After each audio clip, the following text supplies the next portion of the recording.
Kalau negara atau penguasa abai untuk memperhatikan hak masyarakat, maka jangan salahkan kelompok masyarakat itu sendiri yang akan memperjuangkan haknya.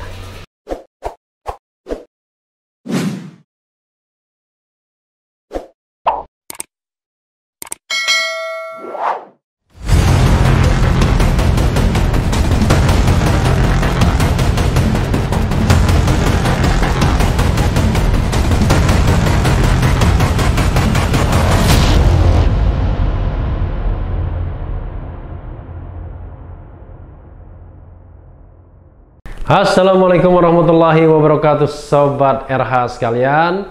Jumpa lagi kita di channel yang keren ini, Keren Cadas.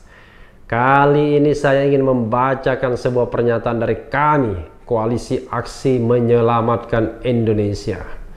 Jadi ada kiriman kepada saya dari Profesor Din Samsudin, ya tentu juga ke publik, mengenai pernyataan sikap kami dalam melihat situasi politik yang ada saat ini. Saya bacakan ya. Ini pernyataan presidium kami nomor 023 press strip kami B_10_2020 tentang situasi politik nasional.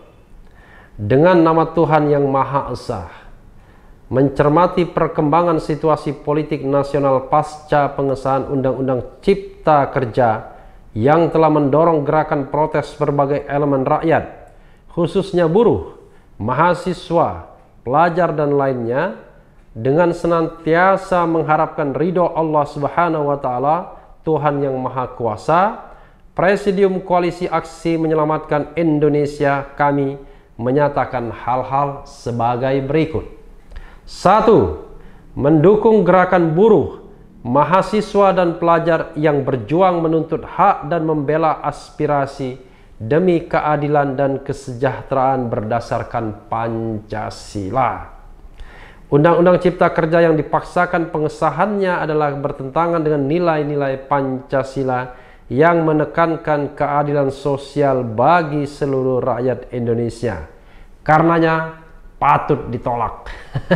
Jadi yang namanya Pancasila itu bukan keadilan bagi konglomerat, tapi keadilan bagi rakyat ya. 2. Menyayangkan tindakan represif dari aparat penegak hukum dan keamanan Polri yang telah menimbulkan ratusan korban luka dan sebagian masih ditahan. Bentrokan terjadi lebih karena sikap keras kepala penguasa yang tidak membuka ruang dialog. Bahkan Presiden memilih pergi keluar kota dan Polri lebih bertindak menghadapi massa pengunjuk rasa sebagai musuh daripada sebagai rakyat warga negara yang memperjuangkan hak dan aspirasinya. Kepada Polri agar mengusut indikasi kuat bahwa massa buruh, mahasiswa dan pelajar disusupi massa preman yang sengaja menciptakan kerusuhan, termasuk melakukan pembakaran. Jadi ini orang yang mau mengail di dalam kekeruhan ya. Kenapa begitu? Ya namanya juga sekarang situasi krisis pandemi COVID-19 yang tak kunjung selesai. 3. Mendesak kepada pemerintah untuk mendengar aspirasi rakyat yang disuarakan oleh anak-anak bangsa, buruh, mahasiswa, pelajar dan lainnya. Bukankah kewajiban pemerintah dan DPR RI adalah mengemban amanat rakyat? 4. Menyerukan kepada masyarakat luas, khususnya jejaring kami di seluruh tanah air, untuk memberikan dukungan moral, material, logistik berupa makanan, minuman, dan obat-obatan demi kemanusiaan kepada kaum buruh, mahasiswa, pelajar dan lainnya yang berjuang menuntut haknya demi keadilan dan kesejahteraan. Semoga Allah Subhanahu wa Ta'ala, Tuhan yang Maha Kuasa, melindungi perjuangan mereka yang menegakkan kebenaran, mencegah kebatilan. Jakarta, 9 Oktober 2020, Presidium Koalisi Aksi Menyelamatkan Indonesia, Gatot Nurmantio, Rohmat Wahab, M. Din Samsudin. Luar biasa. Sobat RH sekalian, itu tadi pernyataan dari presidium kami. Jadi di kami itu, Sobat RH, ada beberapa layer yang bisa memberikan pernyataan.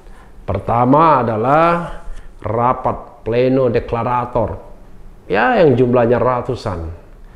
Cuma memang pleno kan tidak gampang dilaksanakan. Layer berikutnya adalah layer presidium. Jadi presidium bisa juga mengeluarkan pernyataan. Layer berikutnya adalah komite eksekutif atau executive committee yang juga bisa memberikan pernyataan karena mereka adalah daily office. Sehari-hari memang menjalankan aktivitas sebagai office dari Koalisi Aksi Menyelamatkan Indonesia. Nah, yang keempat adalah bidang-bidang. Saya termasuk bidang hukum sesungguhnya, tetapi kalau sudah di take over oleh presidium, saya kira justru mereka lebih mewakili kepentingan kami karena mereka ditunjuk sebagai presidium. Walaupun saya mengatakan di dalam kami tidak ada yang namanya hierarki yang ketat-ketat amat. Karena ini adalah kelompok perjuangan yang berbasis nilai, value yang diperjuangkan, bukan memperjuangkan orang, bukan memperjuangkan Gatot Nurmantio, Din Samsudin atau Rahmat Wahab, tetapi memperjuangkan nilai, value yang ingin kita perjuangkan dan kita tegakkan, direalisasikan menurut amanat konstitusi dan terutama juga Pancasila sebagai dasar negara kita. Jadi nilai-nilai ketuhanan yang Maha Esa, nilai kemanusiaan yang adil dan beradab, nilai persatuan Indonesia, nilai kerakyatan dan nilai keadilan. Perjuangan buruh, mahasiswa, dan komponen masyarakat lainnya yang menolak undang-undang cilaka, undang-undang cipta lapangan kerja atau Omnibus Law atau undang-undang Ciptaker itu adalah bagian dari membela dan mewujudkan nilai-nilai Pancasila juga. Salah satunya adalah nilai keadilan sosial bagi seluruh rakyat Indonesia. Karena mereka melihat undang-undang cilaka ini lebih menguntungkan pengusaha ketimbang para buruh atau para pekerja.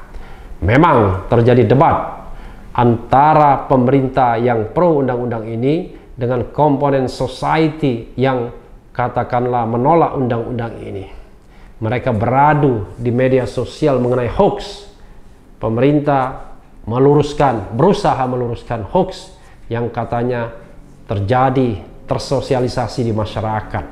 Ada 12 hoax yang disampaikan oleh influencer-influencer pemerintah agar rakyat jangan terprovokasi dengan hoax tersebut. Tapi dari komponen society sudah menjawab. Misalnya Pierre Suteki, profesor dari Universitas Diponegoro, yang membahas satu demi satu poin tersebut. Tidak semua yang dikatakan pemerintah itu benar, walaupun tidak semua yang beredar di masyarakat itu juga benar. Karena itulah kebenaran akan kita cari pada hari-hari ke depan. Tapi yang jelas, Sobat RH sekalian, undang-undang ini dalam berbagai kesempatan saya mengatakan adalah undang-undang yang buruk. Contoh, lawmaking proses yang tidak partisipatif, tidak transparan, tidak akuntabel. Bahkan hingga saat ini, hingga detik ini, kita masih bingung mana draft aslinya, berapa pasal draft aslinya, berapa halaman. Balik sendiri tidak mampu menjawabnya karena kata mereka sedang dirapikan. How come? Bagaimana mungkin? Karena sudah diparipurnakan dalam rapat paripurna DPR tanggal 5 Oktober lalu. Secara teoritis, Sobat RH sekalian, apa yang sudah diputuskan di paripurna tersebut, itulah draft final. Tidak boleh ada perubahan, walaupun cuma titik dan koma. Tapi saya tahu, yang namanya kelakuan legislasi kita, kadang-kadang paripurna itu hanya pengesahan formal, tiba-tiba tim sinkronisasi, tim kecil bekerja lagi untuk memperhatikan. Makanya saya pernah menceritakan mengenai Undang-Undang Pemilu yang waktu diparipurnakan jumlahnya cuma 316 pasal, itu tahun 2008, tetapi ketika diundangkan, Sobat RH sekalian, RUU tersebut sudah menjadi 320 pasal. Nah, ini sesungguhnya skandal. Untungnya tidak ada perubahan yang substantif dari penambahan pasal tersebut, walaupun ada perubahan substantif di kalimat yang terkandung di dalam undang-undang itu. Saya bisa tunjukkan, tapi dalam video yang terdahulu saya sudah ceritakan soal itu. Jadi Sobat RH sekalian, terlepas klaim dari pemerintah bahwa Undang-Undang Ciptaker ini justru ingin memunculkan atau membuat lapangan-lapangan kerja baru, tetapi undang-undang ini adalah contoh dari sebuah proses pembentukan undang-undang yang buruk. Tidak jelas mana naskah finalnya, tidak jelas partisipasi masyarakatnya, tidak jelas transparansinya, dan juga tidak jelas akuntabilitasnya. Terkesan terburu-buru, disetujui di malam hari, dan seolah-olah para anggota DPR yang terhormat hanya mengejar target. Seperti ada invisible hand yang menyuruh mereka agar cepat mengesahkan dan menyetujui undang-undang ini. Jadi tidak heran kalau kembali kepada sikap kami tadi, kami sebagai organisasi yang cair, yang memperjuangkan nilai-nilai, terutama nilai-nilai Pancasila, Undang-Undang Dasar 1945, dalam bingkai kemanusiaan, ya, mendorong, menyokong para buruh, mahasiswa, dan kelompok-kelompok masyarakat lainnya memperjuangkan haknya secara konstitusional.